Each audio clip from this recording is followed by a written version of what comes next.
నాను మిత్రులారా, అదే విధంగా పెట్టుబడులు మిత్రులారా, తెలంగాణ రాష్ట్రం సంక్షేమమే కాదు అభివృద్ధిలో కూడా దేశానికి ఆదర్శంగా నిలబడాలని స్టేట్ ఓన్డ్ ట్యాక్స్లో దేశంలోనే మొదటి స్థానంలో ఉన్నాం.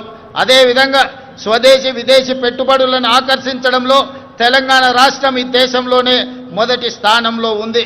దాదాపుగా ఈ 18 నెలల్లో 3 లక్షల కోట్ల రూపాయల పెట్టుబడులను ఆకర్షించడమే కాదు అమెరికా, జపాన్, సింగపూర్, అదేవిధంగా దావోస్ లాంటి నగరాల్లో పర్యటించి ఈ దేశానికి ఈరోజు పెట్టుబడులను సాధించినాం. అదే కాకుండా ఈరోజు జపాన్కి సంబంధించిన మేయర్ గారు ఈ ప్రత్యేక రాష్ట్ర అవతరణ దినోత్సవంలో పాల్గొనడం ద్వారా మనకు స్ట్రాటజిక్ పార్ట్నర్గా మన తెలంగాణ ముఖ్యంగా హైదరాబాదు నగరాన్ని పారిశుద్ధ్య రహిత నగరంగా తీర్చిదిద్దడానికి జపాన్ మనకు సహకరిస్తుంది. అందుకే ఈరోజు రాష్ట్ర అవతరణ దినోత్సవంలో వారు కూడా పాల్గొనడం జరిగింది. వారికి కూడా మనస్ఫూర్తిగా అభినందనలు తెలియజేస్తున్నాను తెలంగాణ ప్రజల తరఫున. అందుకే ఈరోజు తెలంగాణ రాష్ట్ర ప్రభుత్వం భవిష్యత్తు ప్రణాళికలు రచించుకోవడానికి తెలంగాణకు ఒక విజన్ డాక్యుమెంట్ తీసుకురావాలని, ఆ విజన్ డాక్యుమెంటే తెలంగాణ రైజింగ్ 2047.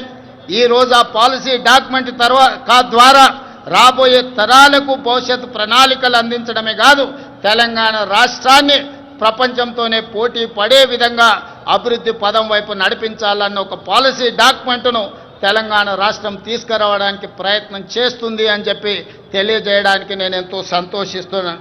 ప్రపంచ నగరాలతో ధీటుగా హైదరాబాదు నగరాన్ని తీర్చిదిద్దేందుకు ప్రణాళికలు రూపొందిస్తున్నాం. మూసీ నదికి పూర్వ వైభవం తెచ్చేందుకు మూసీ పునరుజ్జీవన ప్రాజెక్టును మనం చేపడుతున్నాం. బాపు ఘాట్ను అంతర్జాతీయ స్థాయిలో గాంధీ సరోవర్గా తీర్చిదిద్దాలని మనం అనుకుంటున్నాం. అంతర్జాతీయ ప్రమాణాలతో భారత్ ఫ్యూచర్ సిటీ, ఈ దేశంలో ఏ నగరమైనా ఎప్పుడో పూర్వతరాలు ప్రారంభించిన నగరాలను కొంచెం కొంచెంగా విస్తరించుకుంటూ వస్తున్నాం. కానీ భారతదేశంలో పూర్తి స్థాయి ప్రణాళికబద్ధమైన మహానగరం లేకపోవడం ఒక లోటుగా భావించి ఈరోజు న్యూయార్క్, టోక్యో లాంటి నగరాలతో పోటీ పడే విధంగా భారత్ ఫ్యూచర్ సిటీని మనం ఈరోజు ఎయిర్పోర్టుకు దగ్గరలో ప్రారంభించుకుంటున్నాం. 30,000 ఎకరాలలో ప్రపంచ స్థాయి ప్రమాణాలతో ఈరోజు నూతన నగరాన్ని నిర్మించుకోవడానికి మనం ప్రణాళికలు రచించుకున్నాం, ముందుకు వెళ్తున్నామని తెలియజేయడానికి ఈరోజు సంతోషపడుతున్నాను. ఆ భారత్ ఫ్యూచర్ సిటీలో ఏఐసిటీ, స్పోర్ట్స్ సిటీ, ఫార్మా సిటీతో పాటు లైఫ్ సైన్సెస్, హెల్త్ సిటీలను ఏర్పాటు చేస్తాం. ఇందుకోసం ఫ్యూచర్ సిటీ డెవలప్మెంట్ అథారిటీని ఏర్పాటు చేసినాం. ప్రణాళికలు రచించడానికి పాలసీ డాక్యుమెంట్ను మనం ఇప్పటికే రూపొందించుకున్నాం. తొందరలోనే హైదరాబాదులో నిర్మించబోయే భారత్ ఫ్యూచర్ సిటీ ప్రపంచ పెట్టుబడులకు ఒక కేంద్రంగా మారబోతుందని తెలియజేయడానికి నేను సంతోషపడుతున్నాను. రాష్ట్ర మౌలిక సదుపాయాలలో భాగంగా విమానాశ్రయాల సంఖ్యను పెంచుకునేందుకు చర్యలు తీసుకుంటున్నాం. ఇప్పటికే మనకు తెలంగాణ రాష్ట్రంలో ఉన్నది ఒకే ఒక ఎయిర్పోర్ట్ ఈరోజు మనకు శంషాబాద్లో ఉన్నది.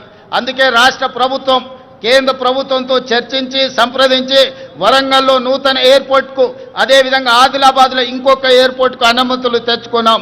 తొందరలోనే వరంగల్ నగరంలో, ఆదిలాబాద్ పట్టణ ప్రాంతంలో నూతన ఎయిర్పోర్ట్లు ఏర్పాటు చేసుకోబోతున్నామని చెప్పి మీకందరికీ తెలియజేయడానికి నేను ఎంతో సంతోషిస్తున్నాను.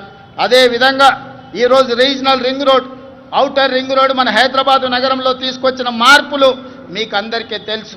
ఈరోజు ఐటీ కానీ, ఫార్మా కానీ హైదరాబాదు నగర అభివృద్ధికి ఔటర్ రింగ్ రోడ్ మనకి ఎంత సహాయం అందించిందో మీకు తెలుసు.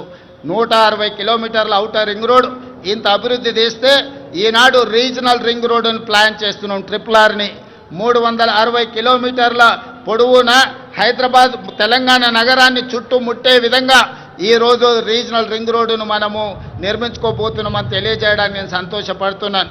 రీజనల్ రింగ్ రోడే కాదు, ఔటర్ రింగ్ రోడ్డు నుంచి రీజనల్ రింగ్ రోడ్డు వరకు రేడియల్ రోడ్లను వేసుకోవడం ద్వారా మన నగరాన్ని మహానగరంగా ప్రపంచ దేశాలతో పోటీ పడే విధంగా తీర్చిదిద్దాలని ఈనాడు తెలంగాణ ప్రజా ప్రభుత్వం ఉక్కు సంకల్పంతో ముందుకు వెళ్తున్నది.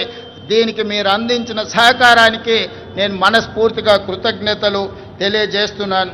అదేవిధంగా హైదరాబాద్ నగరంలో ఈ పక్క నుంచి వెళ్తున్న మెట్రో మీరు అందరూ చూస్తున్నారు. ఆనాడు కీర్తిశేషులు జైపాల్ రెడ్డి గారు పట్టణాభివృద్ధి శాఖ మంత్రిగా ఉన్నప్పుడు డాక్టర్ వైఎస్ రాజశేఖర రెడ్డి గారు ముఖ్యమంత్రిగా ఈ మెట్రోను మన హైదరాబాదు నగరానికి పరిచయం చేసిండ్రు. ఆనాడు దేశంలోనే 2వ స్థానంలో ఉండే ఈ 12-13 ఏళ్ళు మెట్రో విస్తరించకపోవడం వల్ల 9వ స్థానానికి హైదరాబాదు నగరం పడిపోయింది. అందుకే ముఖ్యమంత్రిగా బాధ్యతలు చేపట్టిన వెంబడే విస్తరిస్తున్న నగరానికి మెట్రోని విస్తరించాలి, పేదలకు అందుబాటులోకి తీసుకురావాలని ఈరోజు మెట్రోని పూర్తి స్థాయిలో విస్తరించడం ద్వారా ప్రతి ఒక్కరికి మెట్రోని అందుబాటులోకి తీసుకురావాలనే ప్రయత్నం చేస్తున్నాం.